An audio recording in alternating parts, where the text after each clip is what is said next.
welcome. In this video clip I'm going to talk about a question that I'm very popularly asked in advanced pregnancy, that is my baby in the right position? When a patient asks this question, she's usually asking, is the baby in an occipito-anterior position rather than an occipito-posterior position? Occipito-anterior is when the baby's back is more towards her front, so the baby's looking more towards the floor.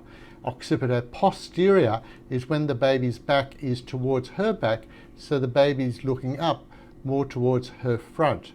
The reason why she wants to know is because she's concerned. She has been told that if it's an occipito-posterior position, it's more likely to be associated with a more challenging labour and childbirth.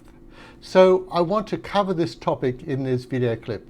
I want to talk about the incidence, the mechanics, the challenges, and what can be done to help the situation if your baby is in an occipito-posterior position. What position a baby's head is in during the majority of pregnancy is totally irrelevant because they're quite mobile and they keep on moving. It's not until those last weeks of pregnancy that it becomes relevant. When a baby's head enters the pelvis, in the majority of times it's actually in an occipito-transverse position, so it's actually looking crossways. A lesser number are in an oblique occipito-anterior position, and a lesser number are in an oblique occipito-posterior position. It works out that about 10 to 20% of babies are in an oblique occipito-posterior position. Of that 10 to 20%, about 65% rotate by internal rotation during labour and delivery to a direct occipito-anterior position. About 20% attempt this rotation but get stuck at occipito-transverse, and about 15% rotate the other way to a direct occipito-posterior position. Right occipito-posterior is more common than left occipito-posterior. Now let's consider the mechanics. At term gestation, if the baby's in an oblique occipito-anterior position, it usually means that the head is quite flexed. Flex means the baby's chin is more towards the baby's chest. That means there's a smaller diameter presenting, and it's much easier for that head to engage. The head will often engage before the onset of labour, and this is associated with a better labour and childbirth experience. If, on the other hand, the baby is in an occipito-posterior position, the head tends to be more deflexed. That means there's a larger diameter presenting and it's more difficult for that head to engage. So typically that head is not engaged at the onset of labour. If you have previously had a spontaneous vaginal delivery at term gestation of a normal sized baby, and your baby's head is not engaged and you're 40 weeks gestation, then don't be concerned. It usually doesn't mean anything except that the uterus is not gripping the baby quite as tightly as it does in the first pregnancy, and so there's no reason for the baby's head to enter the pelvis until you actually go into labour. For a successful vaginal delivery, the bony pelvis needs to accommodate the baby's head. Now, a bony pelvis has an irregular shape, and not all diameters of the bony pelvis can accommodate all the diameters of a mature sized baby's head. There needs to be adaptation of the baby's head. That means it changes in its shape and position so it can negotiate that bony pelvis for delivery to take place. The steps of adaptation are engagement, descent, flexion, internal rotation, extension, external rotation, and expulsion. This internal rotation will be more difficult if your baby's head is deflexed, so there's a larger diameter presenting, such as with an occipito-posterior position.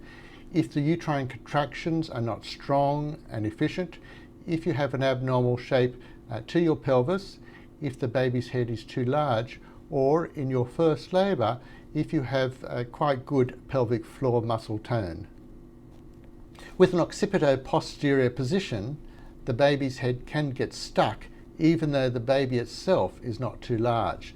That's because the head is deflexed and there's a greater diameter of the head presenting, and that proves to be too much of a challenge to fit through your pelvis. So let's now consider the extra challenges if your baby is in an occipito-posterior position. Well, firstly, you are more likely to go overdue with a non-encaged head. The more overdue you go, the larger the baby gets. The larger the baby gets, that compounds the challenges for labour and delivery. You are more likely to have spontaneous rupture of membranes before the onset of labour. Labour itself is more likely to be longer and more difficult for you. There is more pain typically associated. Quite often ladies will complain about the pain being more in their back with an occipito-posterior position baby.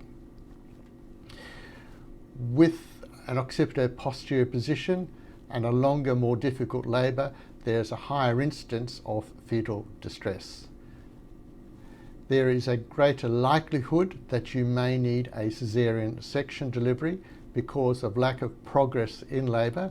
This can be both first stage labour and second stage labour. There is an increased likelihood you may need an operative vaginal delivery. That may be a vacuum cup or it may be a forceps delivery because of lack of progress despite your best attempts at pushing in second stage labour, or because of fetal distress. With a spontaneous vaginal delivery or an operative vaginal delivery with a baby being in an occipito-posterior position, there is greater stretching of the lower vagina and the vaginal entrance, and so greater likelihood of significant tearing of the vagina and the perineum. This is because the head is deflexed and there's that greater diameter presenting. So what can be done to help the situation? Well, firstly, nothing may be needed at all because in most cases there is spontaneous internal rotation to a direct occipito-anterior position and a normal delivery of a baby in that occipito-anterior position. We associate an occipito-posterior position with contractions that are not as strong, not as efficient. Often they are what we call incoordinate. That means that the driving force of those contractions is less, so it's harder for internal rotation to occur. Syntocinon augmentation, that is a syntocinon infusion during the course of the labour, can help to make those contractions stronger and more efficient. This will help facilitate internal rotation and optimise your chances of having a spontaneous, normal vaginal delivery of a baby in an occipito-anterior position. But if there's not that rotation to occipito-anterior, these stronger contractions help to drive the head lower in the pelvis and increase your chances of having a spontaneous vaginal delivery of an occipito-posterior position baby.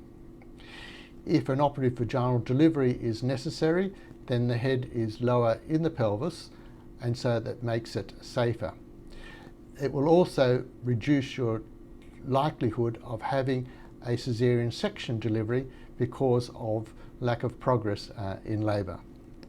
Although an epidural may have not been part of your birth plan, it certainly should be considered when confronted with an occipito-posterior position baby. As mentioned, the pain of labour can be more severe, the labour can be longer, there can be more backache. An epidural block will take away that pain, it will help you relax more, and this can actually help facilitate your progress in labour. As well, if there is need for intervention, such as with a caesarean section or an operative vaginal delivery, then an epidural in place obviously does help. Changing your position during labour and when pushing in second stage labour can help facilitate internal rotation of the baby's head to occipito-anterior.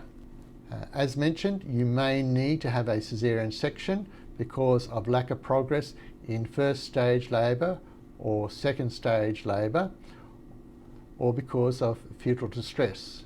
You may be surprised, I said, in second stage labour. Sometimes it proves too dangerous, too difficult for there to be an operative vaginal delivery, and a caesarean section is a safer option. There is an increased incidence of operative vaginal delivery, including both forceps and vacuum. My preference is a vacuum because it's less traumatic to the mother.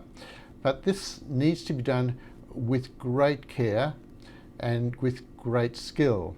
I've done many hundreds over the years, but I am never blasé about it because I'm extremely conscious of the increased risk to the mother and the baby if the baby is in an occipito-transverse or occipito-posterior position at the time of delivery.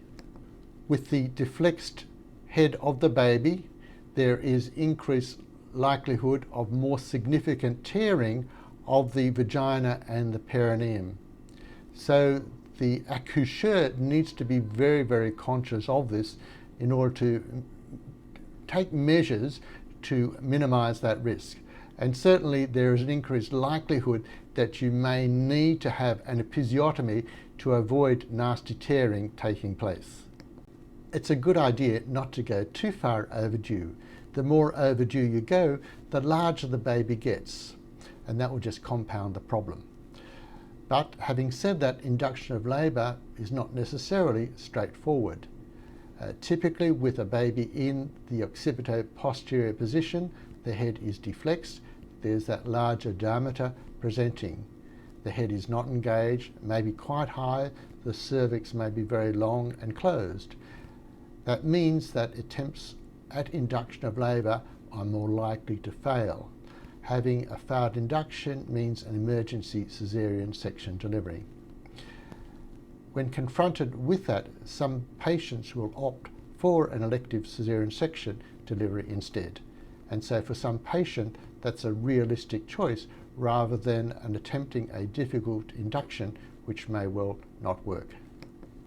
The other day I had a patient in her first labour where at first internal examination she was 5 centimetres cervical dilatation. Excellent. She progressed quite quickly to 9 centimetres, but that's when things got stuck. She did not progress any further. There persisted an anterior lip of the cervix. The head remained at the level of what we call the ischial spines. There was no further descent. Ischial spines means that the baby's head was about halfway down the pelvis. The head remained in a left occipito-transverse position. Despite syntocian augmentation, despite changing the patient's position, there was no further progress. This situation persisted for a number of hours. The baby's well-being remained good. The patient was reluctant to have a caesarean section, and I was hopeful we could avoid this. It was not suitable, it would be too dangerous to attempt an operative vaginal delivery. I persuaded her to have an epidural. She had been reluctant prior. She now agreed. The epidural took away her pain. With no pain, the midwives could increase the syntocian rate and so make those contractions stronger and more efficient. That meant the lip of cervix went, she became fully dilated. There was descent of the baby's head through the pelvis. I was able to digitally rotate the head more to the direct anterior position. She started pushing but could not push her baby out. But now the situation had changed. I could safely, quite easily do a vacuum cup delivery using the Mighty One vacuum. Deliver the baby quite safely, quite easily, and there was only a first-degree perineal tear. A very successful outcome for mother and baby. This all came together with a combination of syntocin augmentation, a good epidural, and excellent patient compliance. This morning, a patient had her second vaginal delivery. Her first labour and delivery had been uneventful, quite quick, baby in occipito-anterior position. This time, she arrived at hospital at about 7 centimetres cervical dilatation, intact membranes, but the baby's head was still quite high. On examination, the head was in a right occipito-posterior position and poorly applied to the cervix. I ruptured her membranes. The baby's head was better applied to the cervix, but was still relatively high, about the level of the ischial spines. After rupture of membranes, there was quite rapid descent of the baby's head through the lower pelvis. With that descent, there was internal rotation to a direct occipito-anterior position. She progressed to have a normal vaginal delivery with an intact perineum. All went well for mother and for baby. Persisting occipito-posterior position is more common in your first labour, and that's because of the increased strength of your pelvic floor muscles than is the case for subsequent labours. If you persist in having persistent occipito-posterior position babies, then it does imply that there may be some slight abnormality to the shape of your bony pelvis. I hope this information helps, particularly if your baby is in an occipito-posterior position. I hope that there is no intervention necessary and you have an uncomplicated labour and delivery. I hope there is spontaneous internal rotation of the baby's head to direct occipito-anterior. But if there are challenges, please bear in mind the most important consideration, the most important goals are safeguarding your well-being and your baby's well-being. I look forward to seeing you again soon. Bye for now.